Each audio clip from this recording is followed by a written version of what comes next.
Hello. Input level up a bit more. 1 sec, and then I'll do a big clap for the NHS heroes. No, for audio syncing purposes. Fuck me. Hello everybody and welcome to part 2 in this little series we like to call Murph's Top 10s of 2022.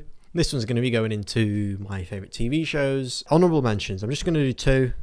First off, number 12, The Boys, Season 3.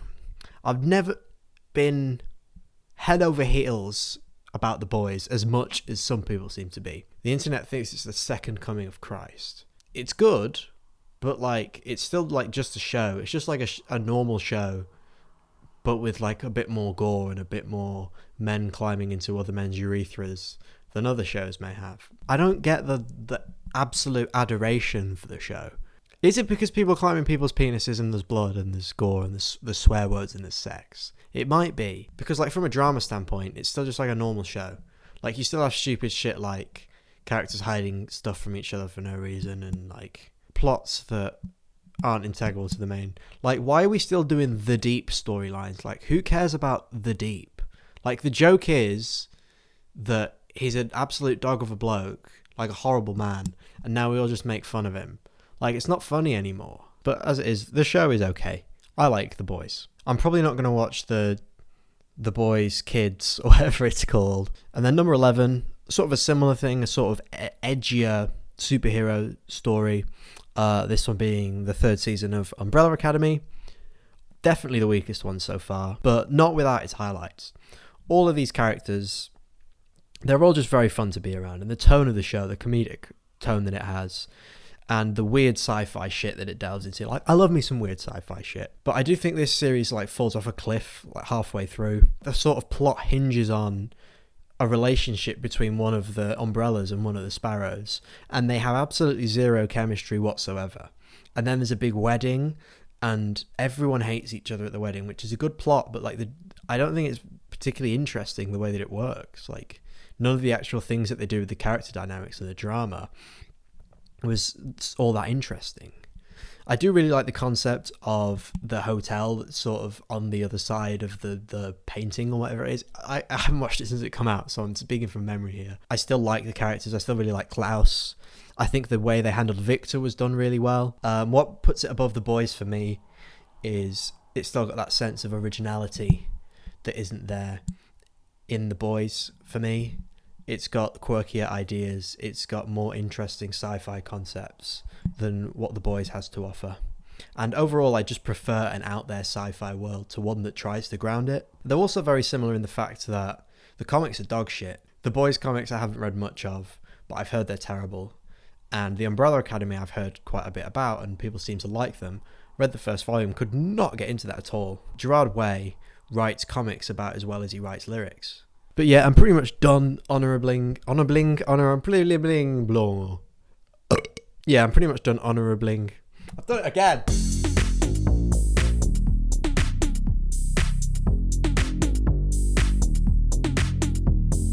Number 10 is Light and Magic. Something that I wouldn't have expected to make a top 10 list, but I didn't watch that many TV shows this year. I watched 21. 21's not that.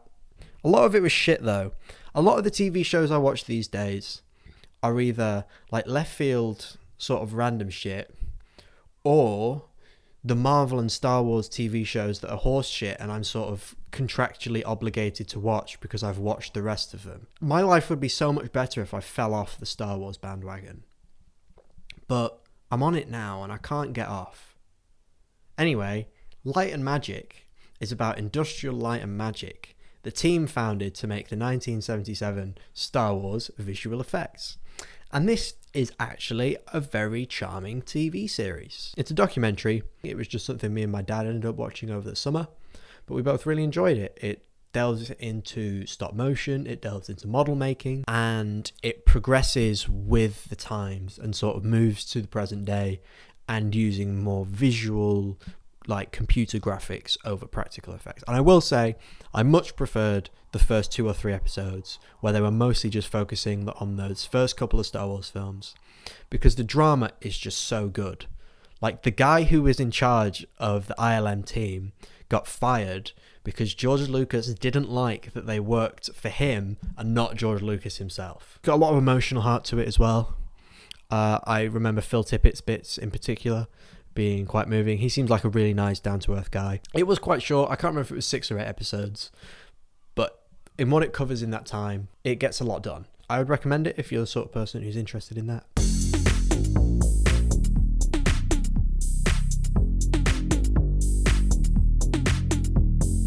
Number 9 is Stranger Things 4, a sort of revival of the show after 2 seasons of sort of regurgitating the same things that everyone loved from the first one. It's epic. It's nothing short of epic. It's very long.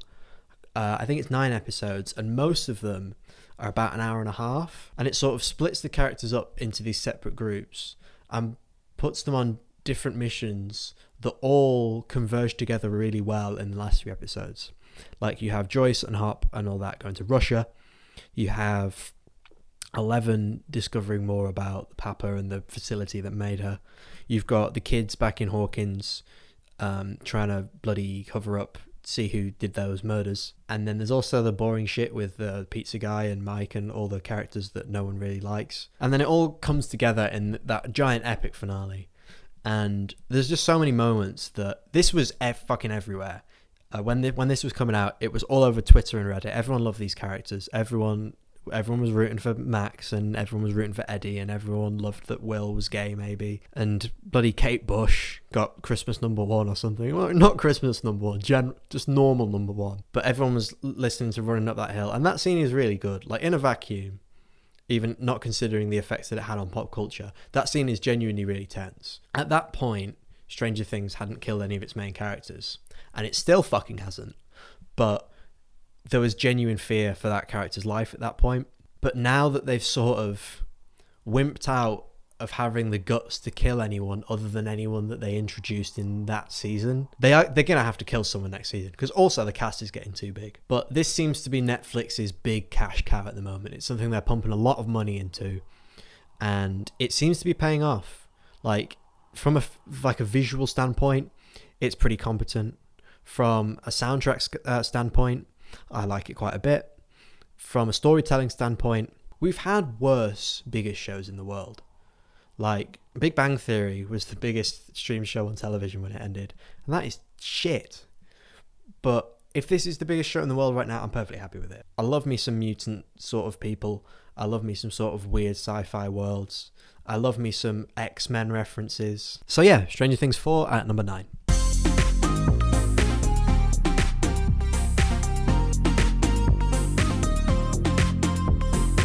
Number 8 is What We Do in the Shadows, series 4? What We Do in the Shadows is a show that took me a little while to get into, because I don't think the first series is all that great. Whereas the movie is like outwardly a comedy, the TV show is more just, it focuses more on the characters and the sort of quirkiness and the randomness of situations that they get into, rather than being like a Joker second. And it works all the more for it. But the main heart of the show is that main like 5 characters. Nandor, I'm testing myself here. Guillermo, Nadia, Colin Robinson, and Matt Berry's character. They're all really quirky, and it's a weirdly heartwarming show. For a show that has a lot of murder in it, it's the sort of thing I see being described a lot as like a comfort show. I totally get it, because the vibrance that the world has is great. There's a really good episode this series where they frame it as if it's like a house reconstruction show, and then at the end, during the big twist, one of the vampires makes an Adele Dazeem reference, and I was like, holy shit, John Travolta reference, and it threw me for a loop, and it was a good joke as well. Oh yeah, the fucking Colin Robinson baby. Yeah, one of the main characters from the other 3 series is like reincarnated as a baby, which is a really weird arc that I really like, and they try and get him enlisted into a school, and the scene where they're just constantly like mind wiping the the child protective person and the headmaster is really funny. There's an episode where Nandor and Matt Berry's character, Jesus, how do I not remember that? Nandor and Matt Berry's character go to like a cabin in the woods with one of their neighbors, and that's a really good episode. It did take me a while to get into this series though. The first like 2 or 3 episodes are just downright like not funny. The sort of premiere really turned me off because series 3 ends with some really big status quo changes for these characters that the premiere of this series sort of ignores. And so I imagine having the characters split across the world wasn't something that fit in their budget, and maybe not even something that would have worked for the dynamic of the show. Like Stranger Things did that, and they needed an hour and a half for each episode.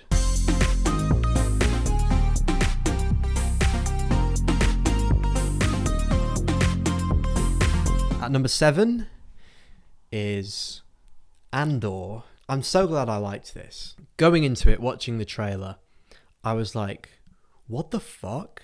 This wasn't entirely filmed in a room of screens on like someone's parking lot. It looks like they've actually got a plot and not just, look, it's Boba Fett. Oh, it's Blung Glibbo. It's Crack Shobbo. It's Kevin Sorbo. I don't know who that is. I don't like randomly saying a name without knowing who it is. Like, I feel like this, for some reason, I feel like this is like a right-wing commentator. Kevin Sorbo. He's an American actor.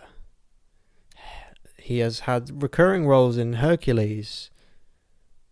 Who is this? How do I know who this is? Did he get Me Too'd or something? It reminds me of a joke from Pretty Much It, where one of them brings up a guy and they don't know who it is, and he gets really worried that he might be from foot porn. Anyways, Andor I really enjoyed. Probably the highest quality thing in the Star Wars universe, as in it has the best drama and the best production design. It's so weird, but also sort of beautiful how the show that they're willing to spend so much money on and put a random ass character from Rogue One as the main star in, with not very many other known characters.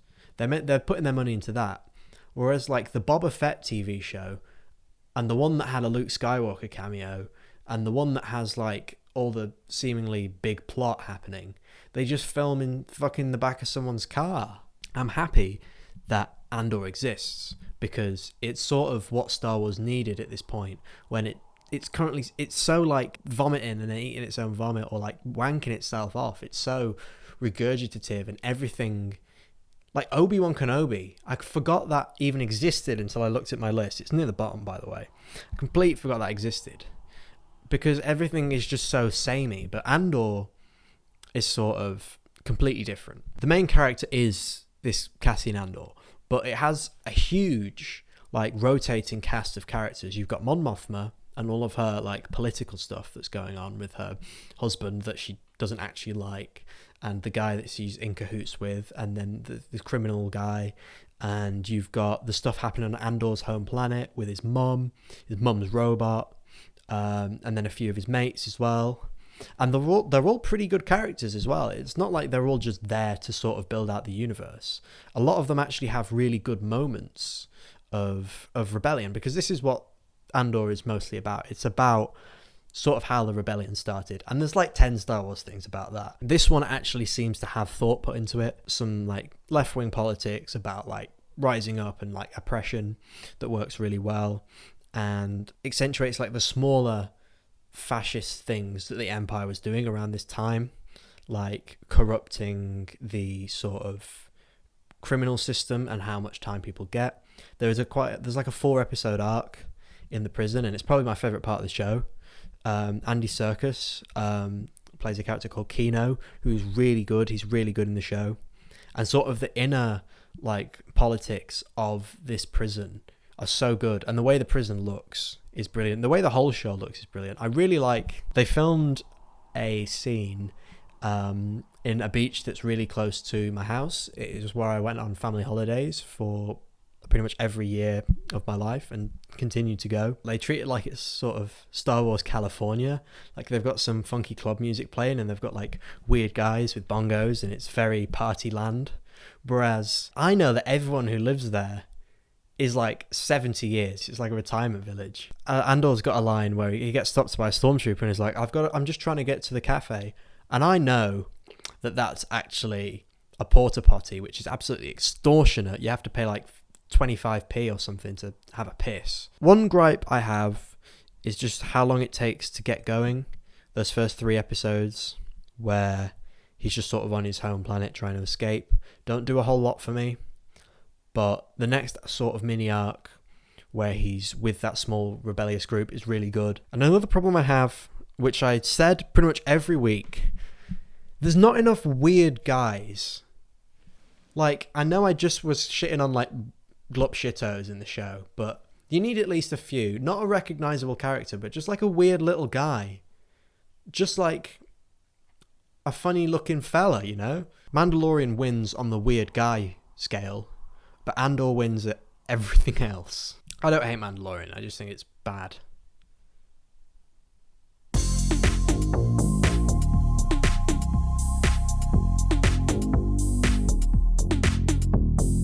At number 6, this came out right at the start of last year, so it's very far away in my memory. But Smiling Friends, the sort of collaboration between Zach Hadel, Psychic Pebbles, and someone who I've followed for many years now, Michael Cusack. It's sort of the perfect merging of their two styles together. It works very well comedically, it works very well from an animation standpoint, and it works very well conceptually as a TV show. The two main guys are Pim and Charlie, and they sort of get hired to make people smile. I think it's really funny. It's sort of random humor. It's very internet age. Like, I don't think many people under the age of 25 would get this. I absolutely love the way that the animation changes. Like, if a joke works better if one of the characters is animated at like 25 frames per second, they'll do it. Like, there's a character in the last episode, for the most part when you see him, he's just a 2-frame guy, like up and down, arms up, arms down. But then he gets punched in the gut and he like keels over in the most realistic way. There's a few 3D characters in there, 3D Squelton. If you're someone who's online a lot, you will get a lot of the sort of guest appearances that are in this. Like the number 15 Burger King foot lettuce guy is in one of the episodes. David Firth plays the shrimp character. Red Letter Media's Mike Stoklasser playing the depressed guy in the first episode. But the best episode for me is probably the fantasy episode, where they have a character animated exactly like the Ralph Bakshi Hobbit. Yeah, Smiling Friends, I really liked it.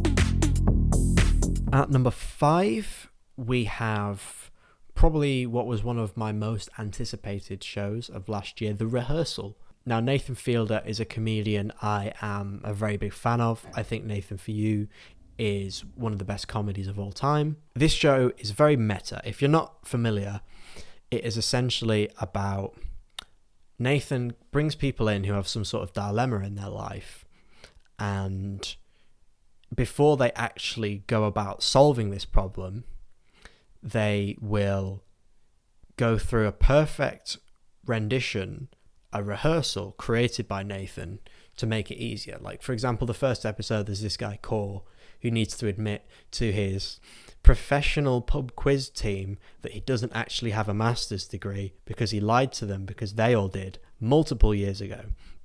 So he's like, yeah, my friend is probably going to hate me for lying to her. I need to rehearse this. So Nathan is Nathan, and he recreates the bar, he recreates the thing, he gets the quiz to make sure the quiz is right. He implants the answers to the quiz, because he knows the quiz, in Core's head in the week leading up to it, so he will know all the answers and get everything right, so the night goes well enough that he feels comfortable enough to admit that. So that's the first episode, and then from that point forward, it takes the concept and it sort of delves into more of a thing where Nathan is the focus. There's a lot of very clever looks at the way, like, the media we create, and especially the impact on child actors. It's about a lot of things. It's very hard to put my finger on. It's a look inside Nathan's head. You're never sure if he's playing a character or not. Like, within Nathan For You, you can tell that Nathan is playing this version of Nathan that he has created for the show. In The Rehearsal, it starts off that way, but there's so many little moments where he's devoting so much to this show and this rehearsal that it's like, how much of it, and his real parents are there, and there's so many little moments where you're like, how much of this is real?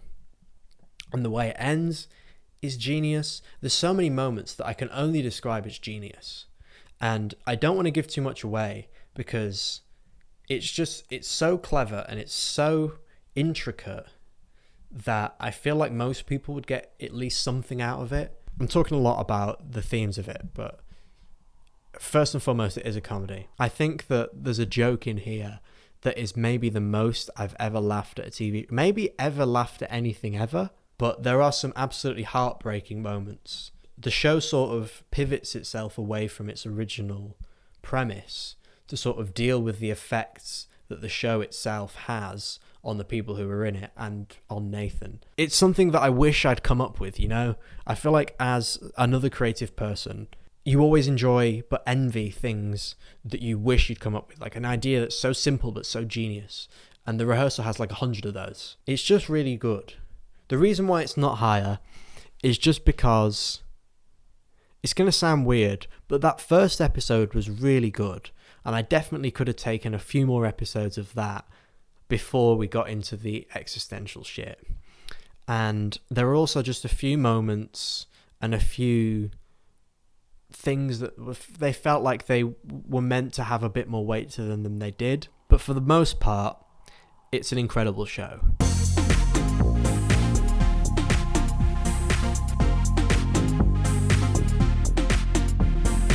At number 4 is something I watched quite recently, Severance on Apple TV. Severance is sort of an organised nightmare. It revolves around the very simple but clever plot of this sci-fi device that workers have implanted in their head at this one particular company to split up themselves at work and themselves at home. Problems arise when this essentially creates two personalities, because if you think about it from the perspective of the side of the workers that is going into work, when they finish work, they leave in the lift, go up to presumably go home, but the next thing that version of them will experience is coming back to work.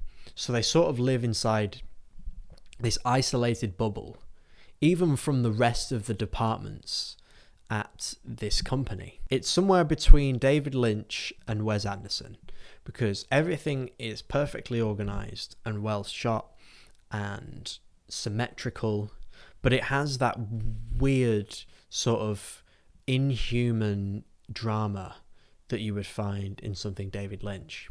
And the performances in this are all great. Adam Scott is really good, and he does a really convincing job of creating these two different sides of this character who are similar enough that you can believe they were the same person, but they still act differently on either side. John Turturro is really good in it, and Christopher Walken has a slightly smaller role. John Turturro's character and Christopher Walken's character spark like a really well-written romance, sort of between these two older men, and the way that it handles it in this, it's such a realistic romance in such a strange sci-fi world, and the actual office, when you're dealing with these characters who are stuck there, sort of becomes much bigger than it actually is. It's almost like they're walking miles to get from one department to the other. I'm a bit stupid, so I'm not going to comment on the sort of capitalist critique of it all, but it is very much trying to say about the exploitation of workers and how the people up there don't exactly care about the people down there who are actually working and are actually getting shit done. And I just love all the cloak and dagger and the mystery about it all. It works really well as a TV show, with each episode climaxing with where the mystery sort of progresses, if that makes sense. Sort of like how on a traditional televised drama TV show you would have sort of that cliffhanger moment at the end of every episode that you don't really see anymore. With a switch to streaming, you don't really see that anymore. You usually get episodes that are like episodic Monster of the Week things, or you get something that's just a movie split up into parts. And Severance is a really great example of the TV we used to get. The final episode is maybe one of the tensest things I've ever watched. it sort of ends on a cliffhanger, unfortunately, but everything in the last 8 episodes leads perfectly up to that final episode, which starts at the start of the action and ends at the end of the action. Just from start to finish, it is a fucking incredible episode of television. And that finale and sort of the way everything leads up to it makes me excuse a lot of the things earlier on that I didn't like. Like a few of the scenes and the few of the plot lines that were happening outside the workplace didn't 100% click with me. Like a lot of the things that Patricia Arquette's character were doing, she just kind of seemed like she was doing a bunch of random shit so that she could find out the information that she needed to find out, and the characters that she was with needed to find out the information that they needed to find out from her. But then it all sort of came together to create these really amazing dramatic moments at the end. I really liked it. The problem is it's on Apple TV. If it sounds like your thing, check it out. If you like weird sci-fi, I'd recommend it. If you like things like dark. Speaking of dark, I didn't watch 1899. I watched the first episode and then it didn't really pull me in. I don't know if it would have made the top 10. If it did, I'm very sorry to Baron Beauregard and Gentry Friesen, because Dark is like one of my favourite TV shows of all time. But you could have made that pilot episode a bit better, couldn't you?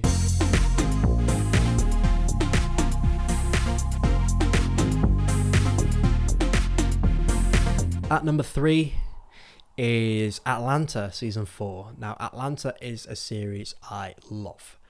As someone who has been a fan of Donald Glover for a while because of his music, I checked out Atlanta just as the second season was wrapping up. The way that the thing progresses from its focus on the rap community to sort of branching out to the music community, to sort of branching out to America, to the world. It has a very clear sense of progression, and it says a lot. I know Donald and Steve Glover, who are the writers of the show, their goal with this was to eventually have a show where they could do whatever the fuck they want.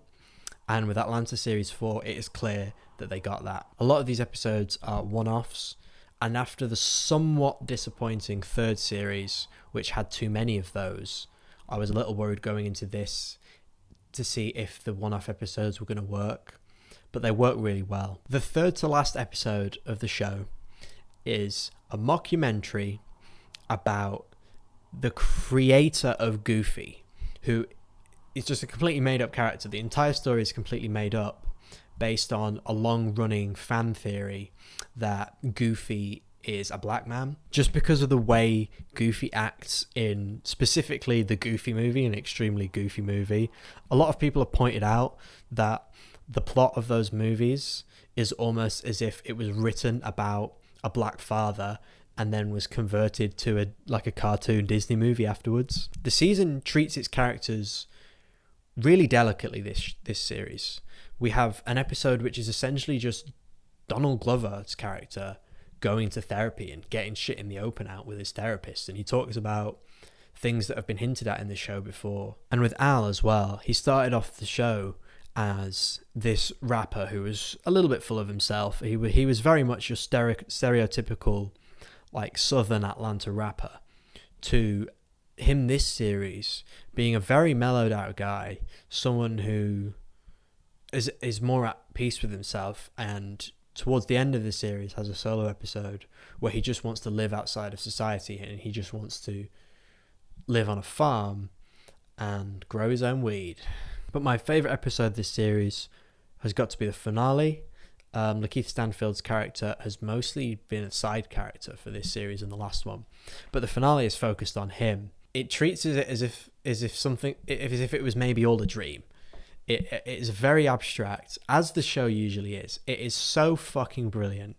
Introducing random shit, like something from season 1 is they do a little throwaway joke about the rapper who gets into the VIP. They're like, I heard that guy's in an invisible car, and then the episode ends with a guy just flying in the middle of the air, and then a car alarm going off as if he's been hit by an invisible car. They have so many little quirky moments that bring this stylized version of the city of Atlanta. They just make it feel so alive, and it's such a realized universe that they can do whatever they want, like Donald and Steve wanted to do from the start. They wanted to create a show that they could tell the stories they wanted to tell. They wanted to I quote, make both white people and black people uncomfortable. So it is a show that provokes a lot. It's a show that uses the political values of the writers to tell these interesting stories. And it feels like a lot of the time it is almost playing devil's advocate. Like, here's a thing. We might not believe in it. Here is a concept based on the capitalist society we live in, or race relations, or whatever, and then tries to tell an interesting story with that. There's an episode that focuses on Van, Ern's on again, off again girlfriend. She has often fallen to the wayside as sort of like an underused character before, maybe one that's been unfortunately screwed over by certain plots happening.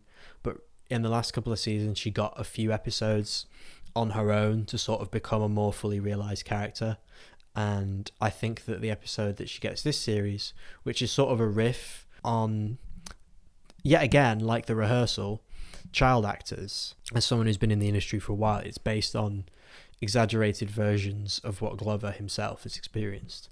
And a lot of the show feels like it's very honest, and it's based on a lot of things that Glover and the other members of the writers' room have experienced before. It's also one of the best directed shows on television right now. It's usually directed by Hiro Murai, who knows how to frame a shot. The episodes that are directed by Donald Glover are also really well done.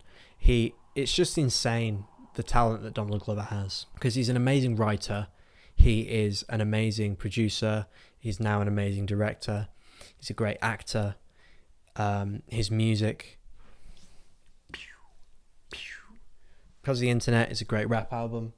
Awaken My Love is a great soul sort of psychedelic rock album. The way that he can sort of come into any sort of new form of art and immediately know what he's doing. He's just a really talented guy. And so is the rest of the writers' room. Like, the episodes that are written by Steve Glover are also brilliant. So yeah, Atlanta, it's a show. It's completely one of a kind.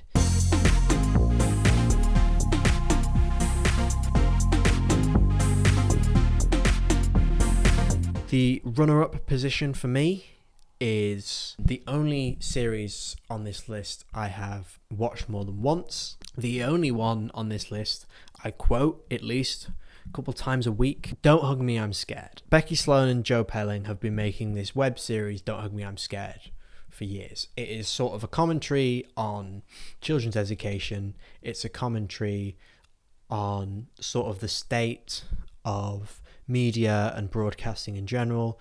It's a commentary on artists and the way that artists create their work. It's all told through a fake children's educational puppet show with these three little characters. You've got the red guy, the bird guy, and the yellow guy, and none of them have names. This TV show had been something they had been planning since about 4 or 5 years ago, I think, at this point.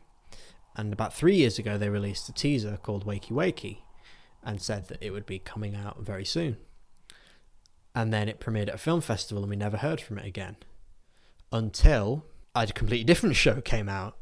I believe they scrapped that original pilot that they had filmed and then reworked the entire show over lockdown and came up with this. A 6-episode show, not unlike the original, but a lot more narrative focused and a lot more focused on being a comedy over the original sort of more horror-focused elements of the original. Now, this one has its horrific moments for sure.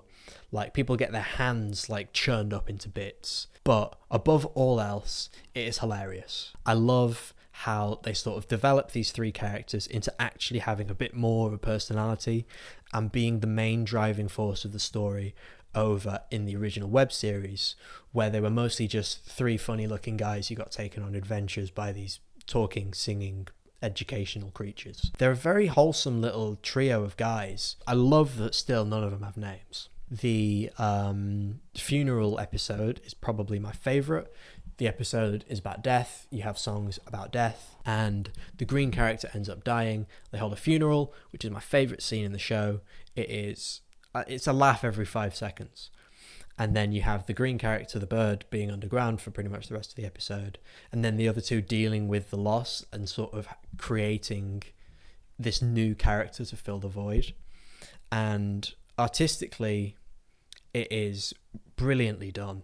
They clearly had a much bigger budget. The sets are impeccable. The puppets look amazing. They have some great looking puppets that only show up just for a few seconds. A highlight for me, another one from the death episode, they have these guys with huge heads that are all black and white and are crying, and they look really, really haunting. They clearly made so much and put so much heart and soul into making every little piece of the puzzle fit together to create this. And the songs, although they're not as good, I don't think, as the original web series, a lot of them are really catchy. What about my shredder? The series isn't without the MatPat dissectable long storyline that it has become famous for, but it is completely different from the web series. It's not a continuation. The web series sort of wraps up in a great place, and this one very cleverly doesn't try to continue on from that, but rather be its own thing, which works really well in its favour. And the final episode is a very good, and there's a lot of hints earlier on in the series to these big revelatory moments that happen in the final episode. Above all else, I'm glad that Duck Guy is pretty much the main character. He is the funniest, he is the one I can do the best impression of, and he is everything you could want from a character. He's like a little duck guy. Yet again, it's the sort of thing that is geared to young people, but not so much as Smiling Friends. Smiling Friends has a very specific internet age sense of humour, whereas I think Don't Hug Me, I'm Scared is a thing that has a little bit more of a wider appeal. If you enjoyed the original series, then you'll definitely enjoy this. It's just a little bit more serialised, a little bit more fully realised as a vision for television, and I absolutely adore it. And after the somewhat disappointing third series, okay, I may have lied to you.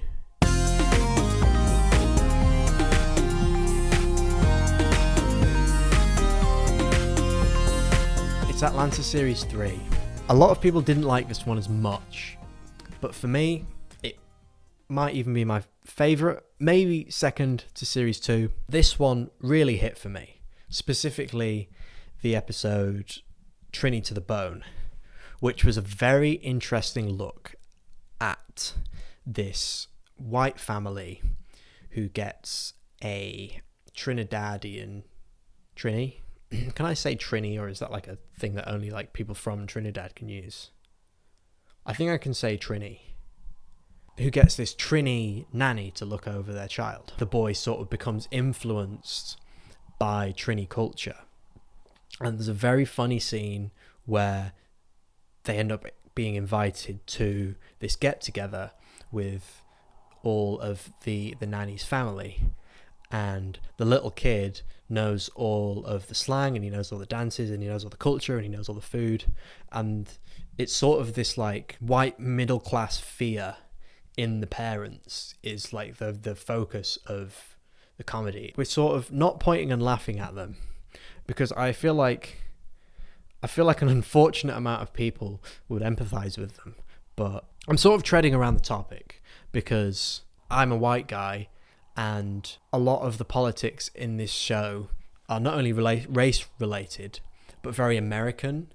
And I'm not very clued up on the way that the American system works. I'm not very familiar with, Donald and Steve have done their job, because I'm a white man who is currently very uncomfortable talking about this show. But creating discourse that makes people uncomfortable is a very enviable thing to do. It means that you said something. It means that you may have said something that someone had not said before. Pretty much every episode is a standalone episode, and 4 of them, arguably 5, do not feature the main cast at all. You have an episode which is based around the concept of reparations and whether or not Americans who had ancestors who were slave owners owe anything to those whose grandparents and ancestors were the slaves, which I thought was an interesting episode until Jamie told me it was the plot of a Family Guy episode as well. But I'm sure that the Family Guy handles it with a lot less delicacy. You have another episode at the end which is based around sort of the plight of this light-skinned black guy who uses his identity of a black man when it benefits him the most, and who uses his sort of ability to blend in with white people when it benefits him the most. The episodes that do follow the main cast in this series are also phenomenal. There's a really good episode where Al sort of goes on a trip and the whole episode ends up becoming almost like a time loop, and it has some really weird out-of-body shit, and it's like, did any of the things we just saw just happen? For the most part, the main cast are on tour in this one, on a European tour, and it plays on some other cultures instead of its usual American satire. There's an episode where it focuses more on taking the piss out of British people. Another plot I really love is the B plot of the fashion episode, where Darius sort of makes friends with this white food blogger, and he takes her to this, I think it's Nigerian cuisine. I don't remember exactly, it was a year ago, but I think he takes her to a Nigerian cuisine place, and sort of the commercialization of people's culture and the lack of passion that was originally in that Nigerian food not being there when it sort of becomes a capitalist venture set up by this person who turns it into a food truck. Now, obviously, I'm a person that loves a food truck. I love seminal 2014 family fun. It's not a family movie, is it? They put cornstarch on their balls.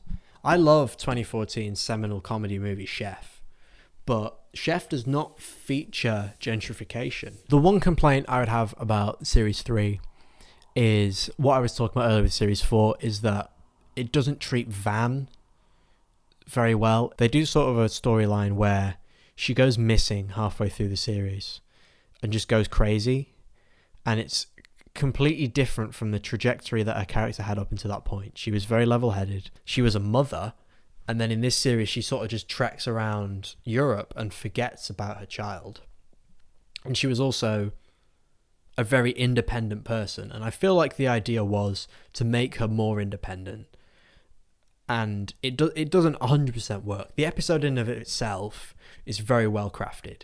It sort of has Van's friends on holiday in France bump into her, and she is pretending to be a French woman called Tara, and she ends up being like a fucking baguette assassin, like out of nowhere. And then eventually the main cast find her, and oh my god, there's a really fucking good scene with Bill Skarsgård. Maybe it's Alexander. There's a really good scene with one of the Skarsgårds. They play themselves as sort of like this crazy, almost sex pervert. Oh my god, the fucking Liam Neeson cameo is insane. Liam Neeson shows up to be like, I don't really like black people. And I was like, that's weird. And then I find out that Liam Neeson actually did hate crimes. And he's just on the show saying, I've done some horrible things. I've beaten up quite a few black people. But I'll fucking do it again. It's insane that they'd get him to sign up to that. And there's a bit where they eat hands. Alexander Skarsgård loves to eat hands. The show is insane. It's really hard to stand here and explain to you in which all the ways I love it. It's the sort of thing that I think you just have to watch. Like I said, there will never be another show like it. So yeah, that was my top 10 TV shows of the year. Tell me what you enjoyed this year. Maybe you liked fucking Wednesday. Maybe you enjoyed the new series of The World According to Jeff Goldblum. Was that even out this year? I don't know. If you enjoyed it, let me know in the comment box below. I've been Murph. Check out my album coming very soon. Check out my other videos. Yeah,